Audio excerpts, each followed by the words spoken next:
I've never believed in marriage. As the founder and CEO of a tech company, I've always been in control of my own life. I'd long since decided that most of my assets would go to my nephew Toby, who'd been close to me since he was a kid. The day I got my physical report back, I felt a strange unease in my chest.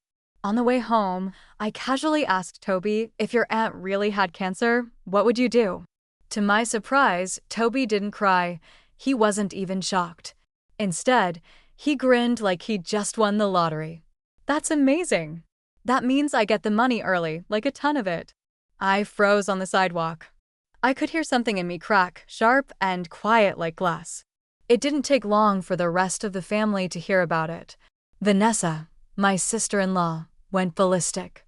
She screamed that if I really decided to get treatment, I'd be burning through her son's future. If it were me, I'd just slam my head into a wall and be done with it.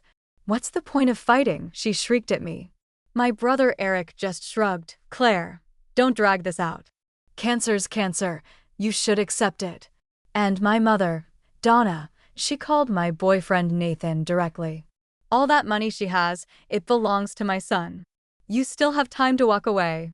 I remember the sun was shining so brightly that day, but inside, I felt nothing but ice. The only silver lining? The report had been a mistake. The one with cancer wasn't me, it was Vanessa. We're very sorry. There was an error when inputting your information. Your test results were accidentally swapped with Vanessa Morgan's. You just have a minor ovarian cyst, nothing serious. But the one with cancer is Vanessa. The doctor's voice was calm, but that last sentence hit me like a dull, heavy nail straight to the chest. If she doesn't start treatment soon, he added, she may only have a few months left. I didn't feel relief. I just stood there, stunned, staring out the exam room door. Toby was still bouncing around the hallway, swinging a box of Ultraman toys, his face lit up with innocent glee. He was only 7. If Vanessa were truly gone, what would happen to him? On the way home, he wouldn't stop whining about going to Target for a new toy and refused to go straight home. I didn't have the energy to argue. My mind was spinning anyway, so I figured, whatever, let's go to the store. While he was poking through the shelves, I decided to gently probe him. Hey Toby, what if Aunt Claire really got sick, like really sick? What would you do? I braced for tears. A question like that should terrify a kid his age. Instead, his eyes sparkled. He practically jumped with excitement, clapping his hands.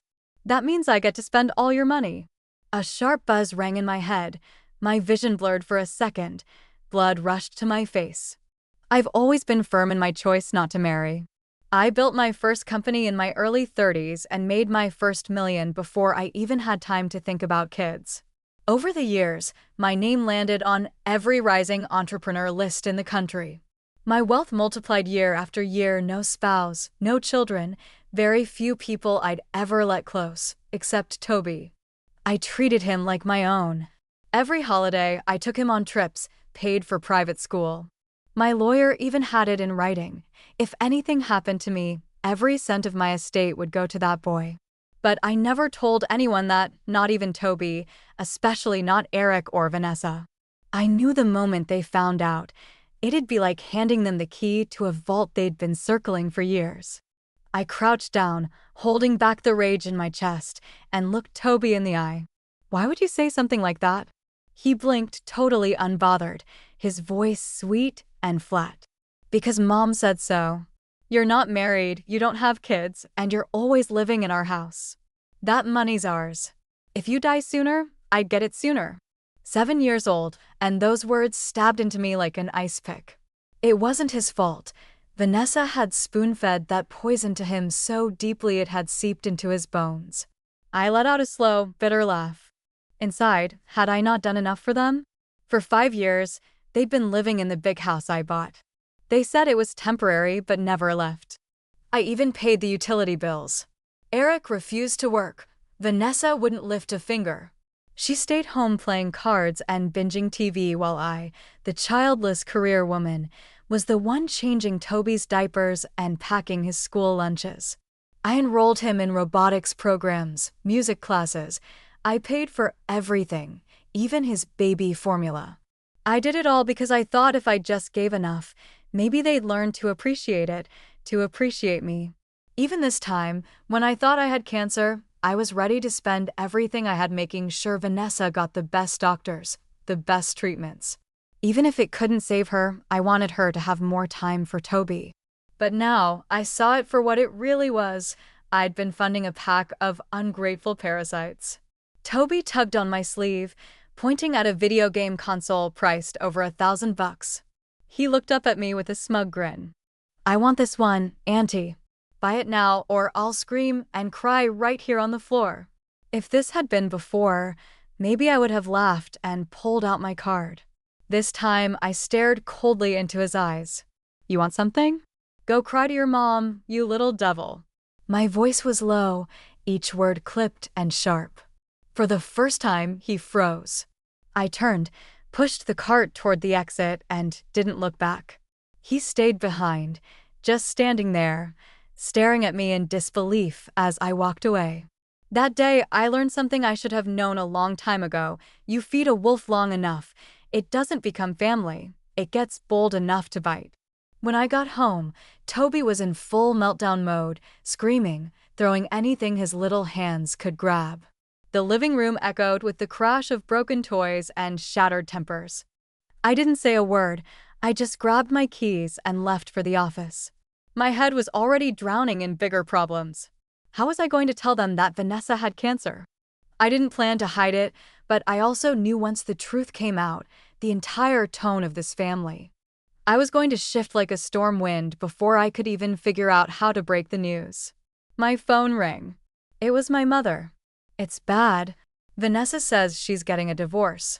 Get home now, she shrieked. In the background, I heard the sharp crash of glass and what sounded like a banshee wailing. My scalp prickled with unease. Well, that was convenient. When I stepped through the front door, I nearly passed out. The place looked like a tornado had spun through it. Throw pillows, picture frames, every little object from the coffee table was airborne or in pieces. Even my carefully curated ceramic art collection was smashed to dust. Vanessa was collapsed on the floor, sobbing so hard her body jerked. Eric was crouched beside her like she was a toddler mid-tantrum, his voice clumsy and shaky as he tried to soothe her. There, sweetheart. Please calm down. It's going to be okay. I was ready to explode until my mother rushed over and grabbed my wrist, her eyes wide with fake concern. Claire, are you sick? She asked urgently. I blinked. You mean the health report? Yeah, just a little thing, I replied calmly.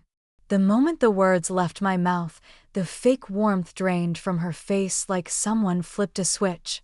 Her gaze turned calculating. Are you planning to get treatment? She asked, her voice dropping 2 full octaves, probing, measuring. Vanessa's sobbing stopped. She looked up. Eric turned around slowly, his face pale with tension. 3 sets of eyes locked onto me like I was a check about to bounce. I frowned. Of course I am. The earlier you intervene, the better the odds, right? The second I said it, Vanessa exploded. She snatched a glass vase from the table and hurled it straight at my head. I didn't even have time to flinch. The vase shattered midair, and a jagged shard of glass sliced open my leg. Blood soaked through my sock instantly. I gasped and grabbed the arm of the couch to steady myself, teeth clenched against the pain. I looked around in disbelief. None of them moved. My mother stood way off to the side, staring at me like I was a problem she didn't want to solve. Vanessa broke down sobbing again, as if someone had just robbed her life savings. I knew it, she wailed. Toby told me you might have cancer, and I just knew our family was doomed. She slapped a paper on the table.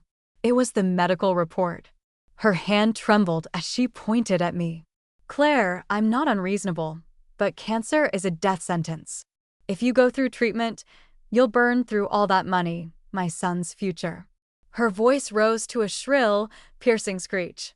If you dare spend that money on yourself, I swear I'll divorce your brother. Don't push me to go nuclear. Had she been drinking, or was this just her natural state, delusional and greedy in daylight? I wasn't even sick. The diagnosis wasn't mine, and she was already planning my funeral budget. I looked down at the damp, crinkled test result on the coffee table. Vanessa had clearly misread it. She thought I was the one who'd gotten the bad news, and here she was unraveling in real time, calculating assets, threatening divorce, and basically running her die quietly or else campaign. A smile twisted at the corner of my mouth. Well, this just got interesting. Eric let out a heavy sigh, as if mourning a fate that had already been sealed. Claire, this kind of illness, there's probably no saving you, he said, his tone dripping with resigned finality. Sitting cross-legged on the carpet, Toby suddenly threw his game console onto the floor with a loud crack. He scrambled to his feet and ran up to me, staring up with wide, eager eyes. Claire, when are you going to die? I already made a list of all the toys I want to buy. A ringing sound filled my ears. My chest tightened. They all believed it, that I had cancer. But more than that, they weren't worried or grieving. They were hopeful.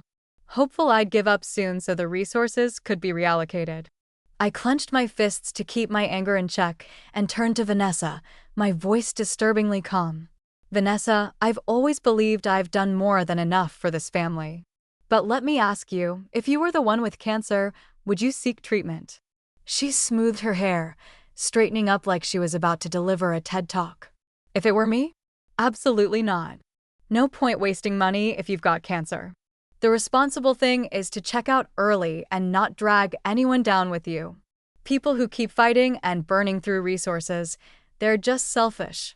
As if to prove her point, she reached under the couch and pulled out a pill bottle, shaking it in front of my face like it was some kind of trophy. Claire, if you want to prove you're not that kind of selfish person, then be decisive. Take these. We'll make sure your funeral's beautiful. We'll even do a sea burial, just like you always wanted. I'll scatter your ashes myself. Wouldn't that be lovely? Her voice grew more excited with every word, like she was planning a destination wedding, not my hypothetical death. I stared at her unhinged grin, stunned by the absurdity of it all. Then, despite myself, I let out a cold, sharp laugh. Well, since death is inevitable, do you also want to pick a date for me? Her face darkened instantly. She glared at me. Claire, I'm doing this for you. Why can't you see that? Oh, I see it clearly now, I said, my voice dripping with sarcasm. You're not just waiting for me to die. You're trying to speed it up. I turned to Eric, who'd been silent this whole time. What about you? Do you agree with her? He wouldn't look at me. His voice was barely a whisper. She's not entirely wrong. And just like that, I felt the last bit of warmth drain from my body.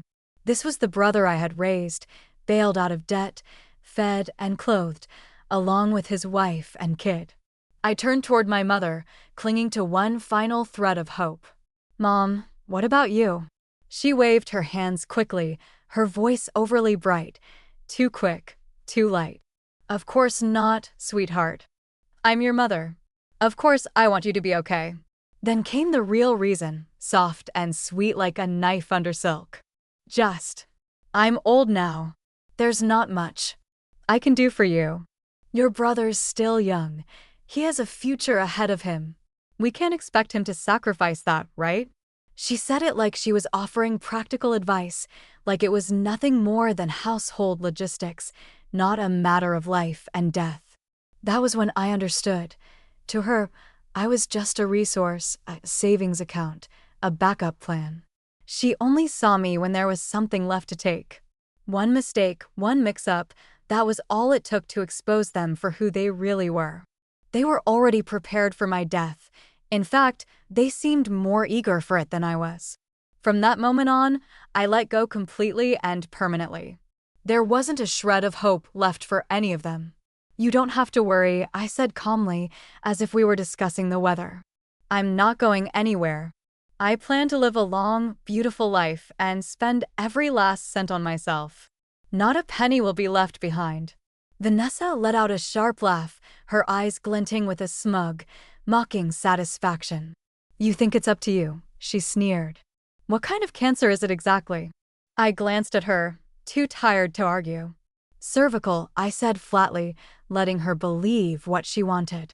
She recoiled instantly, as if I'd slapped her, taking 2 full steps back like I was contagious. Her face twisted with disgust. You do know, she said, eyes narrowing, that kind of cancer is tied to certain behaviors? Then she turned to me with a sneer that practically dripped venom. All that talk about being above marriage, being too pure for kids, and yet behind closed doors, look who's really been messing around. Her face was a grotesque display of gleeful judgment, like she'd finally found something to lord over me. Honestly, her stepping back was a blessing. Her perfume, mixed with something sour I couldn't even place, had been making me nauseous.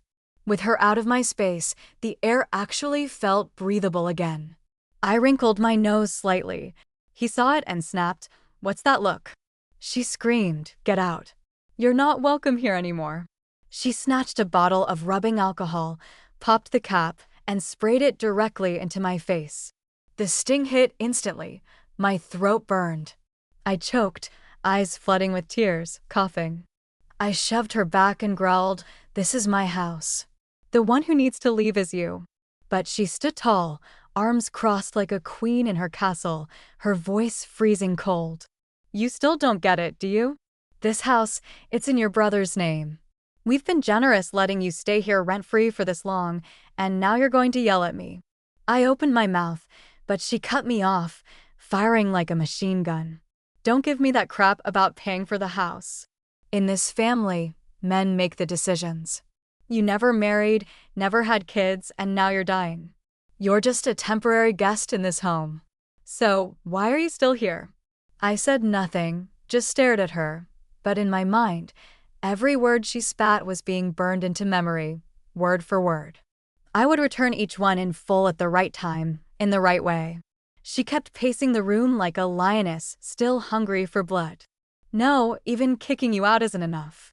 We need full disclosure. Every cent in your accounts, your investments, your stocks, hell, even your company. Hand it over to your brother. Otherwise, when you die, don't expect us to deal with your body.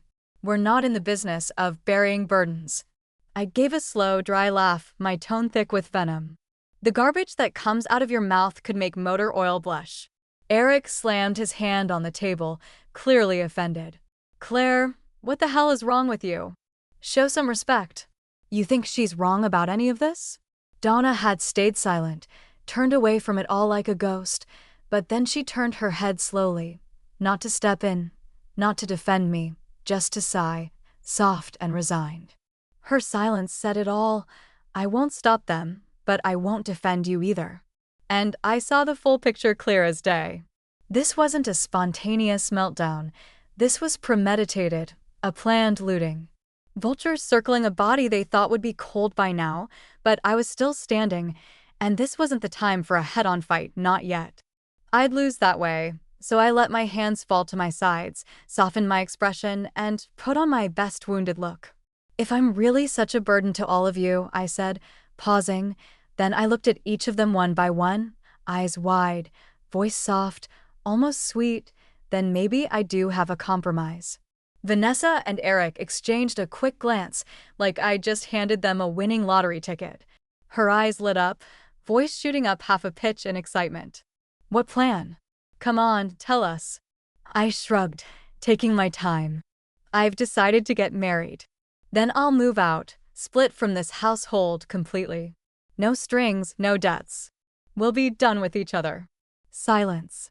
The entire living room froze, like someone had hit pause on reality. They knew I'd always been staunchly anti-marriage. Since college, I'd been loud and clear. I didn't believe in it. I wanted no part in the so-called duties of family life. I saw marriage as a cage I'd never step into. Vanessa used to mock me for that any chance she got. She'd sit right in front of my mother and sneer that I was pushing 40 and still single, calling me a parasite sucking off the family while hiding behind the excuse of not believing in marriage. But once I started making money, real money, her tune changed overnight. "Marriage? Total death trap," she once told me, perched on my kitchen island. munching on the imported mango strips I'd bought. Men can't count on them. If it weren't for Toby, I'd have been long gone. You're smart, Claire. Staying single is the only way to win. Look at these poor wives, bled dry and tossed aside. Back then, I believed her. Now I see it clearly. That wasn't a warning, it was a strategy. She wasn't looking out for me, she was grooming me, hoping I'd never get married so all my assets would funnel straight to her family after I was gone. The second I said the word marriage, my mother's face turned white, like I'd just set fire to the kitchen. You don't even have a boyfriend. Who are you marrying? Don't go doing something reckless. My name turned my body into a target, but Nathan was my peace, the part of me that was still untouched by them.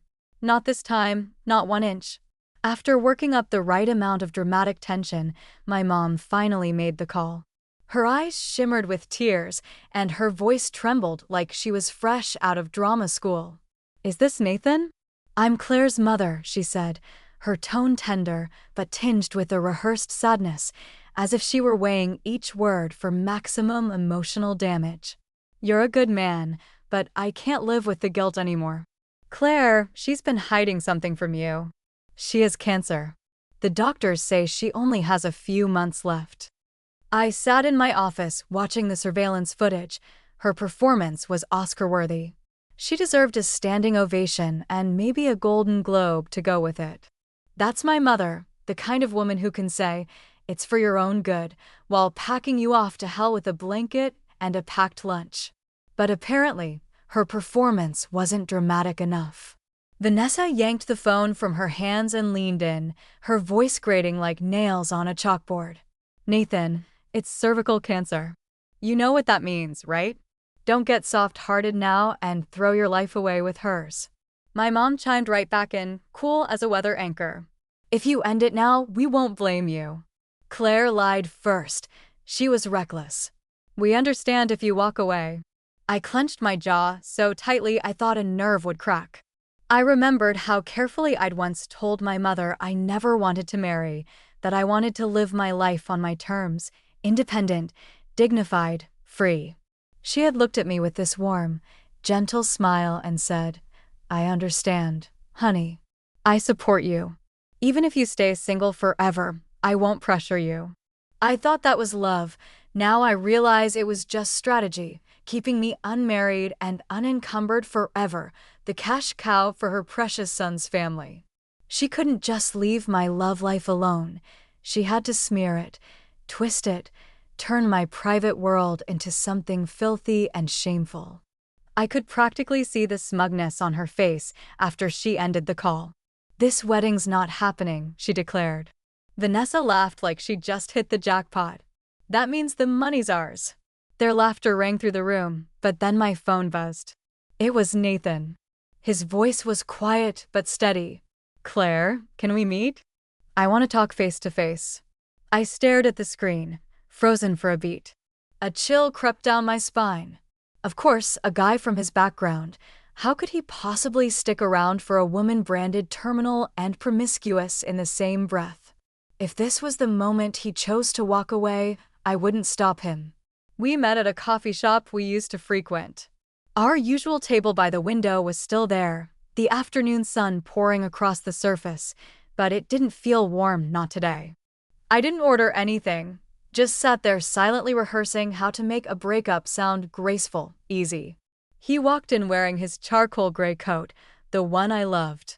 His expression was calm, unreadable. I opened my mouth to say, let's end this, but before I could speak, he slid something across the table, the bank card. Claire, he said, I believe you're sick, but I don't believe a single damn thing they said about you.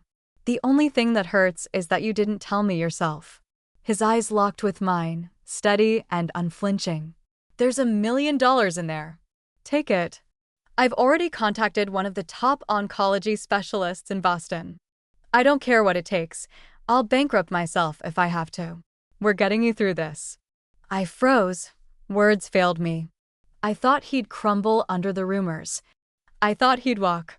Instead, here he was, holding out a hand while the world tried to rip me apart. This man, he really loves me. I was just about to ask him, does your mother know? Would she even accept all this? When the sharp click-clack of high heels echoed through the cafe, a woman in a champagne-colored trench coat, her hair styled to glossy perfection, strode over to our table and sat down without invitation. Her movements were slow, deliberate, dignified. Her features bore a striking resemblance to Nathan's, about 70% the same bone structure and steel-eyed focus. No doubt this was his mother. She placed a hard-shell LV handbag on the table with a loud thump, like she was planting a flag on a battlefield. "So you're Claire Morgan," she said, removing her sunglasses with a crisp motion. Her gaze swept over me like a general inspecting her troops. I nodded, trying to steady my voice. "Yes, nice to meet you." She opened the bag, pulled out a velvet jewelry box with the ease of muscle memory, then took out several thick stacks of checks. "Our family's been tight on liquid cash lately due to some restructuring in our investment portfolio," she said matter-of-factly. "These are the best I can put together right now, jewelry and funds. Take them. They'll be enough to cover top-tier medical care." I blinked at her, stunned. Words failed me. "Mrs. Blake, you worried you'll end up losing both your money and your son?" I finally asked. She smoothed back a strand of hair like I'd just asked whether the sky was blue. "It's just a few million, not my life," she said coolly, her voice touched with elegant pride. "There are things in this world more important than money, and if we don't at least try to do right, then what the hell are we even here for?" Something inside me cracked. This whole plan, the fake engagement, the wedding announcement, was supposed to be a jab at my leeching relatives. I never expected to be met with something so human, so kind. I whispered a thank you, then in a quiet voice, I told her everything from the mix-up in my diagnosis to the schemes I overheard on the home surveillance feed to my mother calling Nathan behind my back and painting me as some dying, diseased disgrace. Mrs. Blake listened in silence, nodding occasionally. Her piercing eyes softened, and I could see it, the shift from judgment to alliance, from mother-in-law to comrade. By the time I walked her to the car, I looked at her again and again. I wasn't sure whether to cry or laugh. Nathan glanced over at me as I returned to the cafe. He must have caught the look still hanging on my face, part dread, part disbelief, because he gently ruffled my hair and asked, "What's wrong? You're not sick anymore, remember? Why the sad face?" I cupped my coffee mug and stared out at the sunlight stretching across the sidewalk. "No, I'm not sick," I said quietly, "but now I see them for what they really are, all of them. Cutting them off for good is going to be the hardest part." His expression turned serious, his voice calm and full of quiet strength. "Claire, all you have to do is say the word. I'll do whatever you need." I blinked slowly, then a wicked little idea sparked in my mind. "Do you happen to know someone?" I asked, "who maybe looks like they've been through some, preferably with a few priors, big scary ex-military bouncer type energy?" He paused for half a second, then shrugged. "Yeah, I know a few." "You planning to make this theatrical?" "I want a show," I said, eyes gleaming. "It's time they learned this game has a new dealer." Then, without hesitation, I pulled out my phone. One by one, I shut down every linked credit card they'd been leeching off, and with one click, I listed the house for sale. On the way back to my office, Nathan's car suddenly sputtered and died. He frowned at the dashboard. Weird warning light just came on. It's probably the engine sensor acting up. With no better option, we pulled into the nearest certified service center to get it checked out. It was close to lunchtime anyway, and the dealership had a small lounge with self-served snacks. We grabbed a couple of sandwiches and salads and sat in the waiting area to kill time. After lunch, we were walking through the showroom when something in my peripheral vision froze me mid-step. The glossy nails, the flashy fur coat, that overly familiar silhouette, only she wasn't with Eric. She was draped all over a man I didn't recognize, tall, smug-looking, clearly not my brother. They were test-driving one luxury convertible after another, all giggles and subtle gropes. Her voice was syrupy sickening. She practically melted into the guy's side. I didn't even hesitate. I pulled out my phone and started recording. Inside one of the convertibles, Vanessa leaned in close to him, her voice sugar-coated and sticky. "Pick whichever one you like, baby. I'll buy it. My dumb sister-in-law is about to drop dead anyway, all her money in that company. It's going to be Toby's soon. We're about to be filthy rich." The man sighed dramatically. "Too bad we still have to sneak around." Vanessa gave him a slow, venomous smile. "Not for long. I got Eric a fat life insurance policy. One little accident and boom, another payday.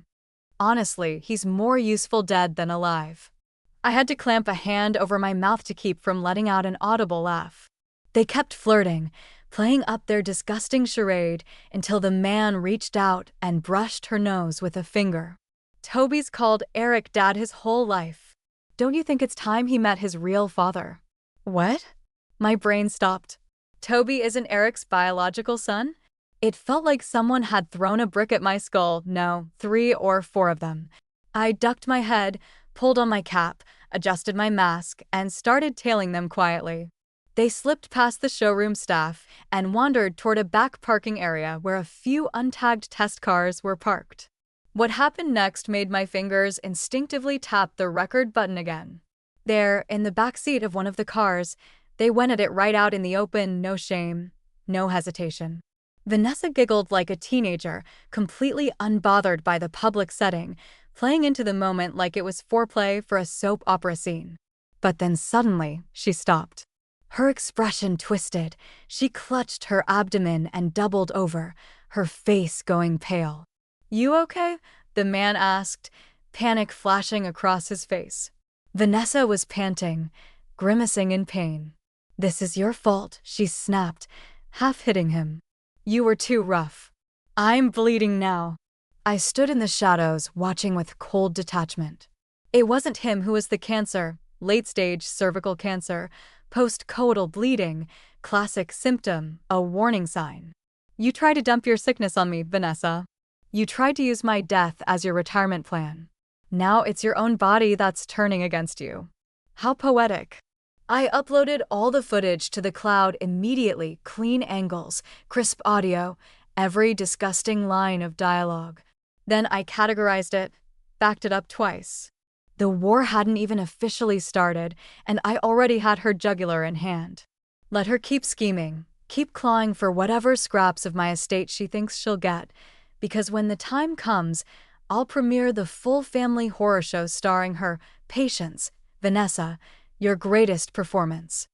I've got it in full HD, and trust me, everyone's going to see it.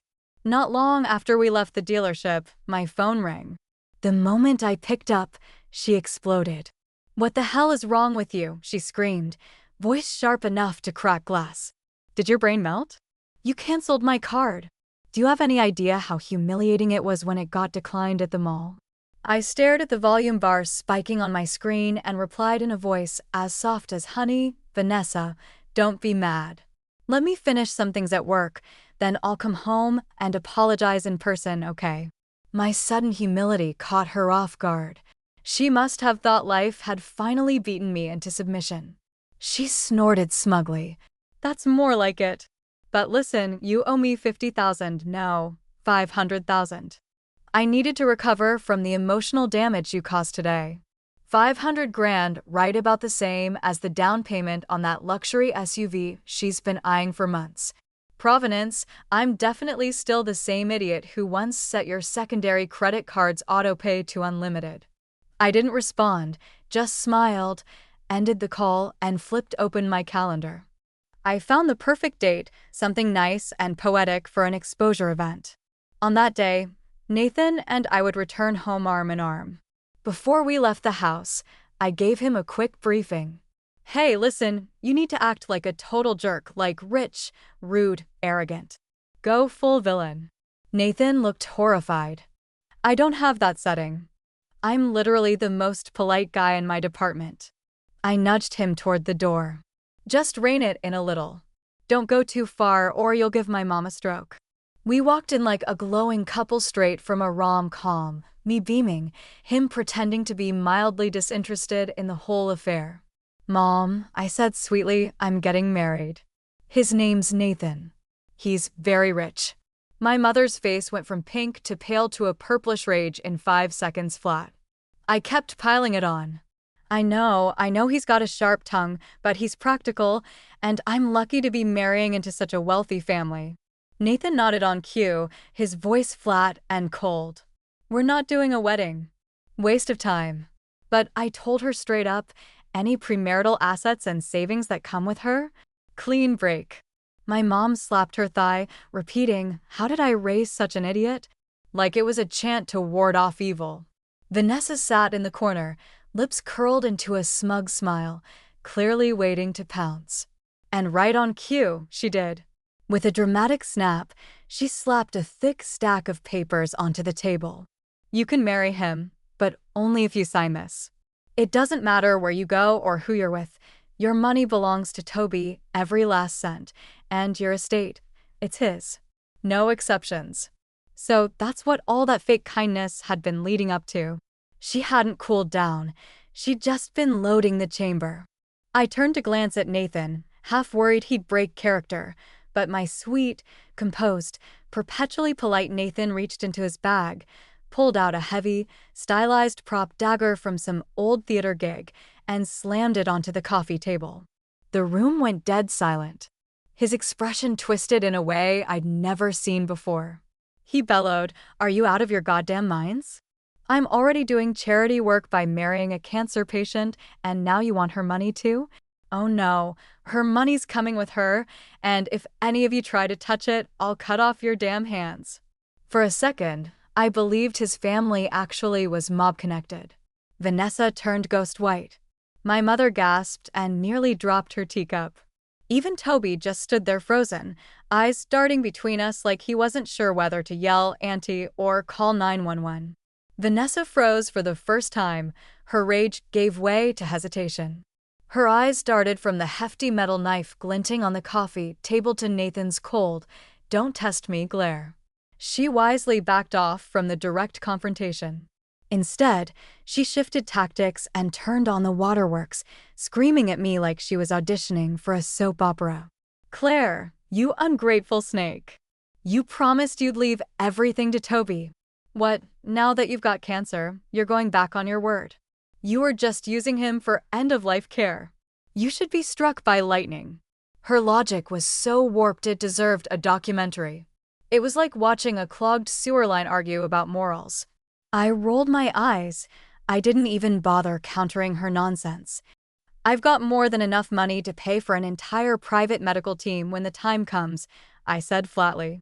"Why the hell would I tether my fate to someone who's actively hoping I drop dead sooner?" Vanessa trembled with rage, lips quivering. That's when my mom jumped in with her signature move, tear-soaked guilt trip theater. She flung herself toward me, sobbing like she'd just lost a child. "Claire, baby, they're your family. I'm your mother. How can you be so cruel to us?" The headache started immediately. Classic Donna, weaponizing motherhood like a sledgehammer. I was about to fake a fainting spell to end the scene when Nathan stepped up, cool as ever, and gave my mother a not-so-gentle shove that sent her flailing back onto the couch. "Try a little basic respect," he snapped. "Your daughter's about to get married. If you need someone to take care of you in old age, go cry to your son. Don't try to leech off my family. Push one more time, and I swear I'll deal with both of you." I nearly burst out laughing, but kept it together long enough to back him up. "Nathan's right," I said sweetly. "Vanessa said it herself. My brother's the real head of the household. I'm just a guest, remember? Not fit to make family decisions." I paused, then casually dropped the real bomb. "Oh, and by the way, we're officially engaged. This house is already listed. Got a buyer coming in a few days, so you'll want to start packing." For half a second, silence blanketed the room. Then thud. Vanessa dropped straight to the floor, clutching a couch leg like it was a lifeline. "You try to kick me out, I swear I'll die right here," she wailed. "This house is mine. I dare you to try anything." I smiled, stepped back, and quietly sent a message from my phone. 3 minutes later, the front door exploded open with a bang. 7 or 8 massive men poured into the house, like a SWAT team on parole, tattoos snaking down their arms, necks thick as tree trunks, muscles bulging like they bench-pressed human beings for fun. One particularly terrifying guy pointed straight at me. "You, Claire." I nodded. He scowled. "Then why the hell ain't this house cleared yet?" "We got a schedule. You stalling? We can evict fast if you know what I mean." Vanessa nearly crawled into the couch cushions. I stepped forward with a bright, polite smile. "Sorry for the delay, gentlemen. Just a few lingering tenants. Thought you might be able to help motivate them." All eyes turned to Vanessa, every muscle-bound one of them. "You've got exactly 3 minutes to be out of my face," one of them said, "or I'm hanging you upside down from the damn ceiling." "What's it going to be?"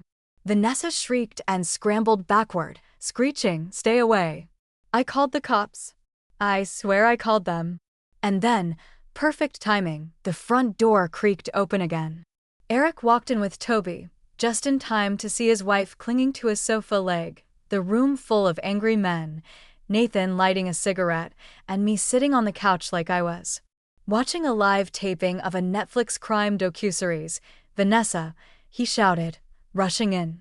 3 of the men immediately tackled him to the floor, face down, one hand behind his back, his cheek pressed to the hardwood. "Let's all calm down," he yelped. "We're family, let's just talk." I stood up slowly, smoothing my blouse. "Eric, if you want a copy of the sale contract, I can arrange that," I said pleasantly, "but next time, make an appointment." My mom clung to the arms of one of the muscle-bound men, thrashing and shrieking like a one-woman Greek tragedy. "They're murdering us. Call the police. Help. They're trying to kill us for money."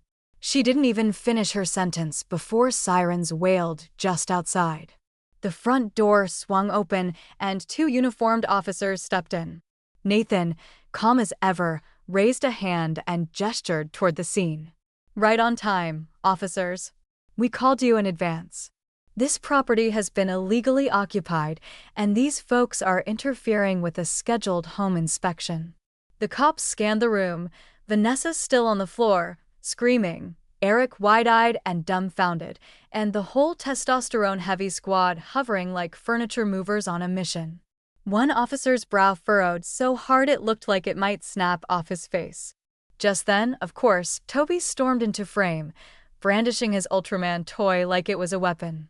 He ran straight at me and swung. "Why aren't you dead yet, you bad woman?" Before I could react, Nathan calmly stuck out a leg and sent the little gremlin flying onto the rug. Toby burst into tears. "You hit me. I'm telling my mom." Arms crossed, I looked down at him with a blank stare. My voice came out chillingly even. "Your mom has bigger problems right now, like whether she should draft a will before her next hospital visit." Vanessa's face went chalk white, beads of sweat rolled down her temples. One hand clutched her stomach while the other still had enough spite left for a final jab. "Stop pretending. I saw your medical report, late-stage cervical cancer. You deserve all this." I raised an eyebrow, barely feigning interest. "Oh, it might have been a clerical error. Maybe the doctor accidentally switched our reports. You should probably go get yourself checked out again." "Me? I'm in perfect health. Never had cancer." She blinked, her smug expression beginning to unravel. "What?" "No, you're bluffing. You're cursing me.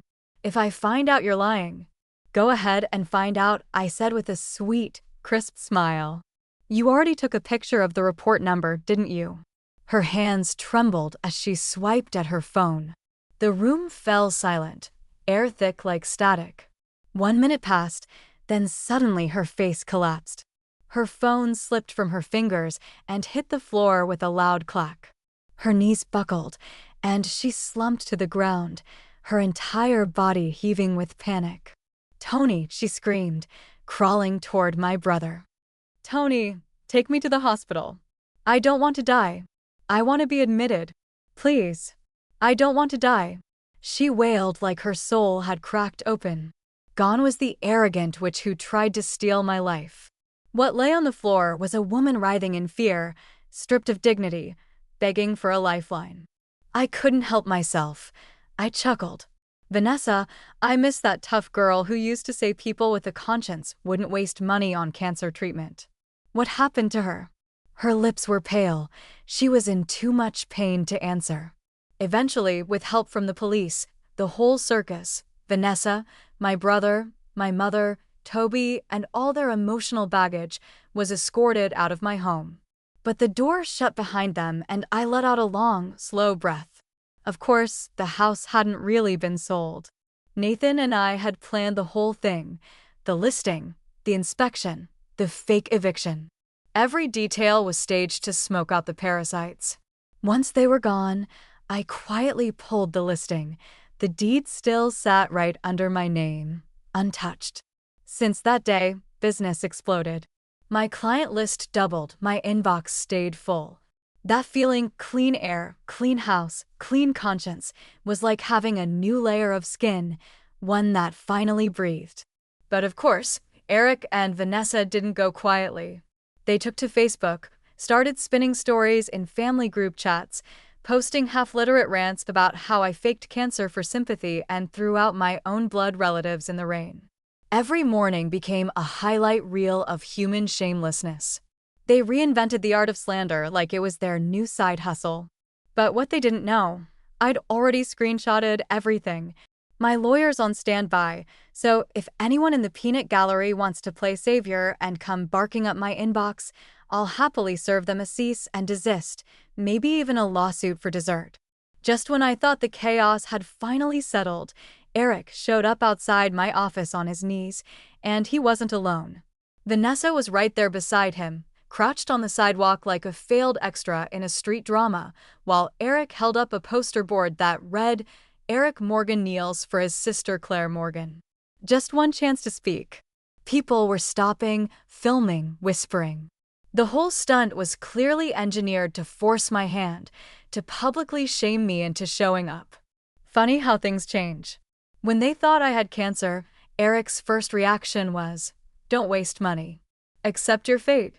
But now that Vanessa was sick, his first instinct was, "We'll spend every cent we have. We'll fight this together." Did it hurt?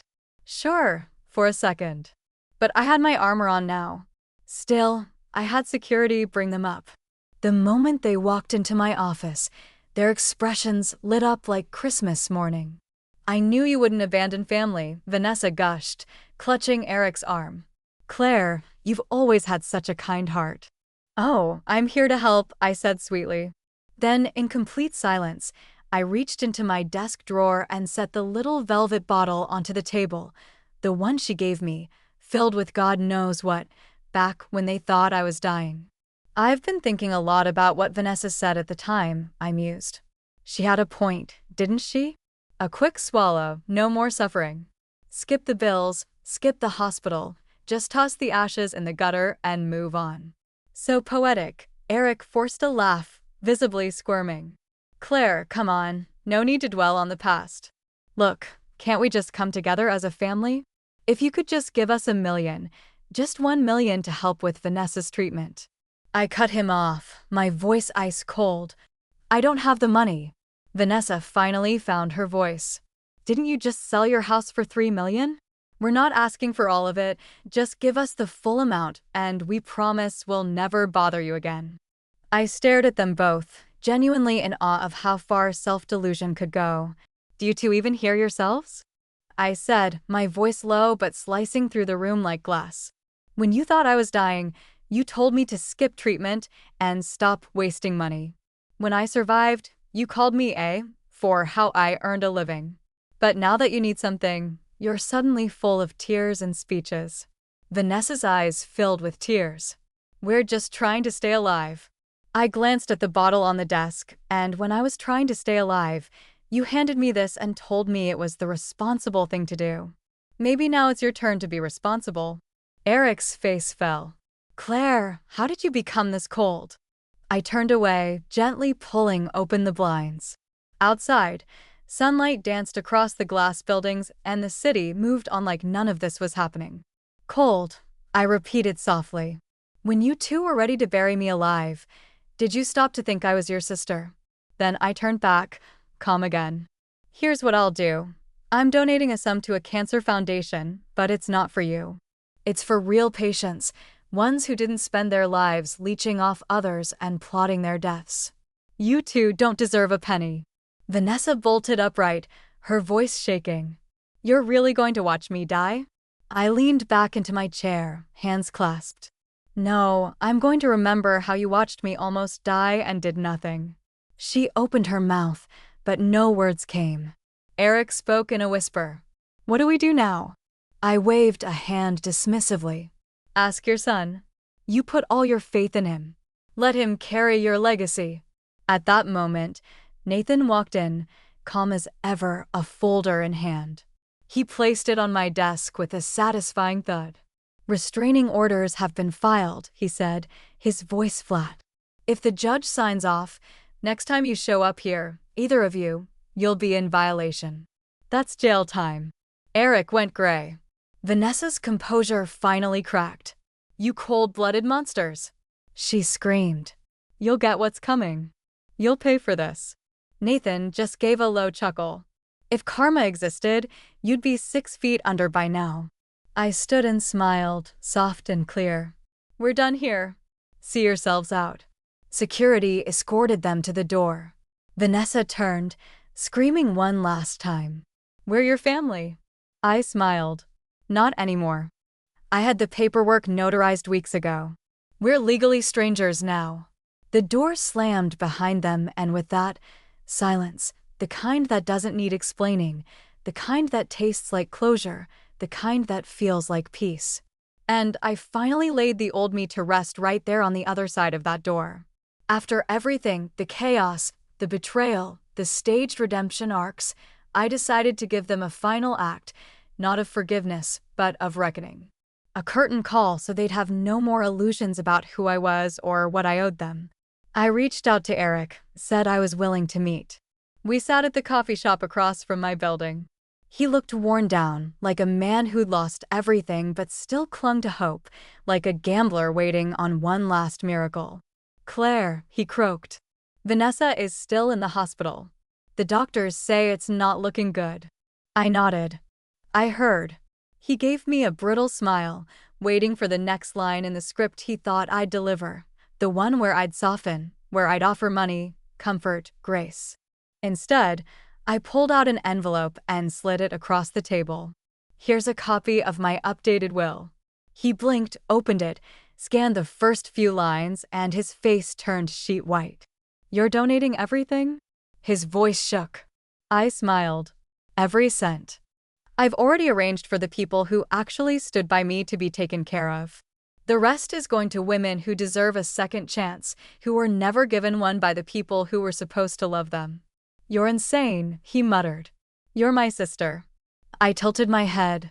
Were you acting like my brother when I was sick? And you told me to give up? When you asked for my money like it was your inheritance before I was even gone? He had no answer. Then he slammed his hand on the table. You're going to grow old alone, you know that? No one to take care of you, no one left. I sipped my coffee. I have money. I'll choose who's around me. That's better than growing old with people praying I'd die sooner. He sat back, stunned. I stood, pulling my coat over my shoulders. Oh, and by the way, I'm starting a foundation for women who've been used, guilt-manipulated in the name of family. It'll fund their dreams, their independence, their escape. I turned to leave, then paused. Vanessa's illness, that's your problem, not mine. And one more thing. Check Toby's paternity. You might want to see if your legacy was ever yours to begin with. I left him sitting there, the shadow of a man who'd finally run out of excuses. Later that day, I had a bouquet of flowers delivered to Vanessa's hospital room, along with the phone that held the video footage of her cheating. Eric found it while arranging the flowers. At first, he probably thought I'd hidden a bank card inside. What he got instead was a crystal-clear recording of Vanessa in a luxury car, draped over another man, whispering about insurance fraud and murder. He stared at the screen like he was watching the world end in slow motion. Then, without a word, he slapped her across the face. Vanessa looked up, startled. When she saw what was playing, her composure cracked. I was drunk, Eric. I didn't mean it. That man forced himself on me. She launched into full performance mode, tears and promises, swearing she'd change, swearing she'd be the perfect wife. But I just pulled out a folded piece of paper and dropped it on her blanket. You wanted a divorce. Let's make it official. The document was a draft settlement. No assets, full custody of Toby, nothing left behind. Vanessa stared at it like it might bite her. I stepped up from the corner where I'd been watching the whole thing. Wow, I said, smiling. Vanessa, turns out you really are sick, just not the kind doctors can fix. She lunged at me. Frel, you ruined me, Claire. I hope you die in agony. I stepped back. You lay a hand on me in your current state, I'll have the cops here in 3 minutes. She slipped, pulling her forearm as she collapsed on the floor, writhing in pain. Eric didn't move, didn't even call the nurse. I must have been blind, he said coldly, and I watched quietly as the wreckage of their own making swallowed them whole. It didn't take long for the paternity test results to come in. Toby wasn't Eric's son, not even close. He was sent to live with his biological father, who had a wife and kids of his own and wanted nothing to do with him. Within a week, Toby was in a cramped house with a stepmother who didn't hide her resentment, surrounded by chores, curfews, and rules. The world of amusement parks, designer toys, and private school dissolved overnight, ripped out like a fairy tale ending mid-page. As for my mother, she didn't last long either. After seeing Vanessa rushed into emergency care that night, something in her broke. The doctors said it was a stroke compounded by heart issues. I think it was a lifetime of scheming, finally catching up with her. Her body simply chose not to keep going. I honored her wishes. Cremation, no headstone, no ceremony. She once said, "Don't let me take up space after I'm gone. Don't be a burden." For once, I did exactly what she asked. Vanessa passed not long after. Her condition declined rapidly. The court blamed Eric for delaying her treatment. He was charged with negligence and received a suspended sentence. He didn't protest, just signed the papers, head down, as if the silence was a relief. Last I heard, he moved to a tiny town upstate.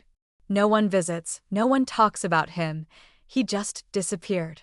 Their house was sold, their photos burned, their accounts wiped. By the time I turned 40, the story was over. It wasn't cruelty, it was clarity. Some people wear the word family like a mask. Peel it off, and there's nothing underneath but hunger. So no, I didn't leave anything to blood. My estate is now set up to fund a women's foundation, one that helps women like me who learned that not every home is a safe one and not every relative deserves a second chance. My money will build futures, not graves.